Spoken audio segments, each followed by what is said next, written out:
ရှင်းတော့မှ PPC ကဒီမှာတက်တာကားနဲ့စီးနဲ့အဲ့လိုဝန်ဆောင်မှုပြေးပါပြီးရကွာဒါကြုံကျွန်တော်ရဲ့ဆက်ပြင်စားတယ်လမ်းမှာ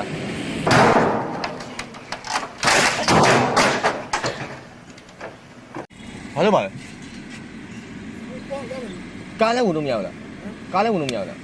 အားလည်းဝင်လို့မရဘူးဒီနေနေ